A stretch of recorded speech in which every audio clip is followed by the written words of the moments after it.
So hello no, ngayon no, ito naman ay tungkol sa edad natin no. Ilang taon ka na ngayon na mga ganito? May nagsasabing iba, I am 25 years old, 30 years old, 50 years old, 40 years old. Alam no ba, sa mga bawat araw na gumigising tayo dito sa mundong ito, ang Diyos ay nagbibigay pa ng isang grace or blessing na matanggap natin sa buhay natin. Isang pagkakataon na binigyan tayo ng ating Panginoon ng isa pang pagkakataon or oras or araw na tayo ay babalik sa ating Panginoon at magsisi. Gaya noong unang panahon, kailan ba yun? Nung nagkasala ako sa Panginoon. Nung pinarusahan niya ata ako noong time na yun. No? Nagkasakit ako. Hindi na ako makabangon. No? Hindi ako makabangon na yun. Gabi na yun. Sabi ko, nakaupo na lang kasi ako kasi wala na akong lakas. Humingi ako ng sa Panginoon. So minsan nabiblame ko siya. Bakit ginawa mo ito sa akin? Hindi na ako, parang na-paralyze yung katawan ko. No? Hindi na ako hindi ko magalaw yung katawan ko. Isang gabi noon, halos kasi yung gabi na yun humingi ako ng tawad sa kanya. Tulungan mo ako na ganito. Parang biniblame ko na siya. Bakit nangyari doon sa akin? Bakit niya ginawa? Isang gabi noon, napanaginipan ko siya. Sinabihan niya ako, every time na gumising ka sa umaga, isa yung biyaya na matatanggap mo mula sa akin. Paggising ko noon, nawala yung lahat ng sakit ko. Kahit katiting, nawala. Yung gabi na yon na hindi ako makalakad, parang paralyzed na ako. Walang lakas sa buong katawan ko, hindi ko yung katawan ko, kamay ko. Pagka umagahan noon, nawala lahat. Ibang klase yon. So, inayos ako ng Panginoon. Tignan mo, di ba? Kung paano niya ako pinagaling doon sa karamdaman ko. Ito ay totoo. No? So, ilang taon ka na ngayon? Itong edad na ito, or ilang taon ka na ngayon, ito yung mga panahon na binigay sa atin ng ating Panginoon upang tayo ay magsisi. Magsisi tayo sa ating mga kasalanan. Noong unang panahon, ang mga tao noon umabot ng 960 years yata yun. Si Methuselah, yung pinakamatanda doon. Mababasa natin sa Genesis. Tapos may 500, 600, 700, 800 years above. Pero noong ang kasalanan pumasok, nagsisi ang Panginoon. Tapos binigyan na ng Diyos ng tagal ang buhay ng tao. 120 years na lamang ang pinakamataas na buhay ng tao. Minsan nga sa atin dito is hindi na umabot ng, halos hindi na nga umabot ng 80 Minsan 50 pa lang, may sakit-sakit na 70, 60, wala na, patay na.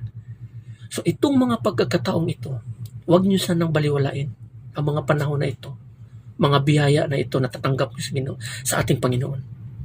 Binigyan niya tayo ng isa pang pagkakataon na gumising, to repent, na magbalik tayo sa ating Panginoon. Huwag kayong mahumaling sa mga bagay sa mundong ito. Kasi ang mga bagay dito sa mundong ito, lilipas. Pangarapin natin ang ating Panginoon. Yung kanyang kaharian, ang ating Panginoong Hesukristo. Wala dito sa mundong ito. Temporary lamang tayo dito sa mundong ito. Every time na umabot ka ng 100 years, 60 years, yan din ang panahon na binigay sa iyo ng Panginoon. Magsisi ka. Halimbawa, may isang tao na matay sa 60 years old. Namatay ka sa 60 years old. Sa loob ng 60 years, hindi ka nagsisi sa iyong kasalanan.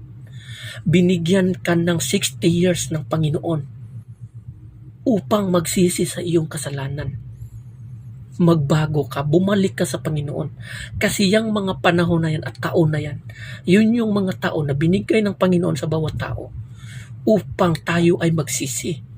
Binigyan tayo ng chance na gumising mula sa pagkatulog dahil sa pagkaalipin natin sa kasalanan. Gumising tayo. Itong mga taon na ito, gumising tayo.